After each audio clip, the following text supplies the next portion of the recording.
I want to build on what Dr. Means just shared, that these chronic diseases we face today, obesity, diabetes, fatty liver, all share something in common. They are, in fact, metabolic dysfunction. Although most people think of metabolism as burning calories, it is far more than that. Metabolism is a series of chemical reactions that convert food into energy and building blocks essential for cellular health. When we have metabolic dysfunction, it can drive numerous chronic diseases, which is a paradigm shift in the medical field. Now, there is no doubt metabolism is complicated. It really is. It is influenced by biological, psychological, environmental, and social factors. And the medical field says this complexity is the reason we can't solve the obesity epidemic. Because they're still trying to understand every molecular detail of biology. But in fact, we don't need to understand biology in order to understand the cause. The cause is coming from our environment, a toxic environment like poor diet and exposure to harmful chemicals. And these are actually quite easy to study, understand, and address. There is no doubt food plays a key role. It provides the substrate for energy and building blocks. Nutritious foods support metabolism, while ultra-processed options can disrupt it. It is shocking that today in 2024, the FDA allows food manufacturers to introduce brand new chemicals into our food supply without adequate testing. The manufacturers are allowed to determine for themselves whether this substance is safe for you and your family to eat or not. Metabolism's impact goes beyond physical health. I am a psychiatrist. Some of you are probably wondering, why are you here? It also affects mental health. Because guess what? The human brain is an organ too. And when brain metabolism is impaired, it can cause symptoms that we call mental illness. It is no coincidence that as the rates of obesity and diabetes are skyrocketing, so too are the rates of mental illness. In case you didn't know, we have a mental health crisis. We have all-time prevalence highs for depression, anxiety, bipolar disorder, deaths of despair, drug overdoses, ADHD, and autism. What does the mental health field have to say for this? Well, mental illness is just chemical imbalances or maybe trauma and stress. That is wholly insufficient to explain the epidemic that we are seeing. And in fact, there is a better way to integrate the biopsychosocial factors known to play a role in mental illness. Mental disorders at their core are often metabolic disorders impacting the brain. It's not surprising to most people that obesity and diabetes might play a role in depression or anxiety. But the rates of autism have quadrupled in just 20 years. And the rates of ADHD have tripled over that same period of time. These are neurodevelopmental disorders. And many people are struggling to understand how on earth could they rise so rapidly. But it turns out that metabolism plays a profound role in neurodevelopment. And sure enough, parents with metabolic issues like obesity and diabetes are more likely to have children with autism and ADHD. This is not about fat shaming, because what I am arguing is that the same foods and chemicals and other drivers of obesity that are causing obesity in the parents are affecting the brain health of our children. There is compelling evidence that food plays a direct role in mental health. One study of nearly 300,000 people found that those who eat ultra-processed foods daily are 3 times more likely to struggle with their mental health than people who never or rarely consume them. A systematic review found direct associations between ultra-processed food exposure and 32 different health parameters, including mental health conditions. Now, I'm not here to say that food is the only or even primary driver of mental illness. Let's go back to something familiar. Trauma and stress do drive mental illness. But for those of you who don't know, trauma and stress are also associated with increased rates of obesity and diabetes. Trauma and stress change human metabolism. We need to put the science together. This brings me to a key point. We cannot separate physical and mental health from metabolic health. Addressing metabolic dysfunction has the potential to prevent and treat a wide range of chronic diseases. This is not just theoretical. In my own work, I have seen firsthand how using metabolic therapies like the ketogenic diet and other dietary interventions can improve even severe mental illnesses like schizophrenia and bipolar disorder, sometimes putting them into lasting remission. These reports are published in peer-reviewed, prestigious medical journals. However, there is a larger issue at play that many have talked about. Medical education and public health recommendations are really captured by industry and politics.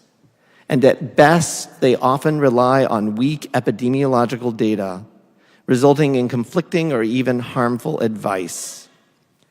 We heard a reference to this, but in case you didn't know, a long time ago, we demonized saturated fat.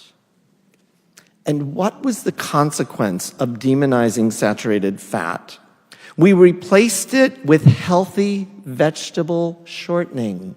That was the phrase we used, healthy vegetable shortening. Guess what was in that healthy vegetable shortening? It was filled with trans fats, which are now recognized to be so harmful that they've been banned in the United States. Let's not repeat mistakes like this. So what's the problem? Number one, nutrition and mental health research are severely underfunded, with each of them getting less than 5% of the NIH budget. This is no accident.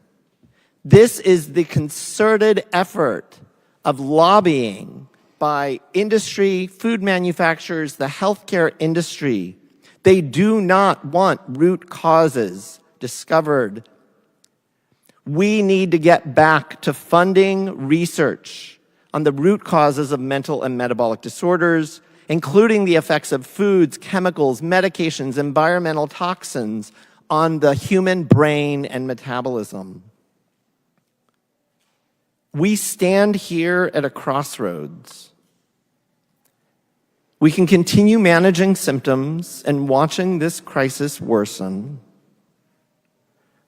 or we can choose a new path, one that addresses the root causes of mental and metabolic disorders. The time to act is now. For the sake of our citizens, our children, and our nation's future, let's work together to address this chronic disease epidemic. The issue of microplastics and nanoplastics in the human body is actually, sadly, in its infancy. We have 2 publications out in the last couple of months demonstrating that microplastics are in fact found in the human brain. And as Dr. Means said, and you cited, 0.5% of the body weight, or the brain's weight appears to be composed of microplastics. We need more research to better understand whether these microplastics are in fact associated with harmful conditions, because microplastics are now ubiquitous. So some will argue, well, they're everywhere and everybody's got them and it's just a benign thing. Some will argue that. The most compelling evidence against that is a study published in the New England Journal of Medicine a few months ago now, in which they were doing routine carotid endarterectomies, taking plaque out of people's carotid arteries, just routinely doing that for clinical care. And then they analyzed those plaques for microplastics. 58% of the people had detectable microplastics in the plaques. So they compared this 58% group who had microplastics to the ones who didn't, followed them for 3 years, just 3 years. And the ones who had microplastics had 4 times the mortality. There is strong reason to believe, based on animal data and based on cell biology data, that microplastics are in fact toxic to the human body, to mitochondrial function, to hormone dysregulation, and all sorts of things. There are lots of reasons to believe that. But the scientists will say we need more research, we need to better understand whether these microplastics really are associated with higher rates of disease. I think people are terrified of the answer. People are terrified of the answer. And if you think about everything that you consume and how much of it is not wrapped in plastic, all of those industries are going to oppose research. They are going to oppose research funding to figure this out ASAP, because that will be a monumental change to not just the food industry, but our entire economy. Imagining just cleaning up the oceans and trying to get this plastic, and then more importantly, trying to figure out how are we going to detox humans? How are we going to deplasticize human beings? How are we going to get these things out? It is an enormous problem, but the reality is putting our heads in the sand is not going to help. And I am really hopeful that by raising issues and letting people know about this health crisis, that maybe we will get answers quickly. Your question is, why are our health agencies not exploring these questions? It's because the health agencies are largely influenced by the industries they are supposed to be regulating and looking out for. The medical education community is largely controlled by pharmaceutical companies. $1.5 billion goes to support, $1.5 billion every year goes to support physician education. That's from pharmaceutical companies, $1.5 billion from pharmaceutical companies. So physicians are getting educated with some influence, large influence, I would argue, by them. The health organizations, it's a political issue. The NIH, it's politics. Politicians are selecting people to be on the committees or people to oversee these organizations. Politicians rely on donations from companies and supporters to get reelected. And the reality is, this is not going to be easy to tackle. The challenge is that you'll get ethical politicians who say, I'm not going to take any of that money, and I'm going to try to do the right thing. And right now, the way the system is set up, there's a good chance those politicians won't get reelected. And instead, their opponents, who were more than happy to take millions of dollars in campaign contributions, will get reelected, and then they will return the favor to their noble campaign donors. We are at a crossroads. We have to decide who are the constituents of the American government. Is it industry, or is it the American people?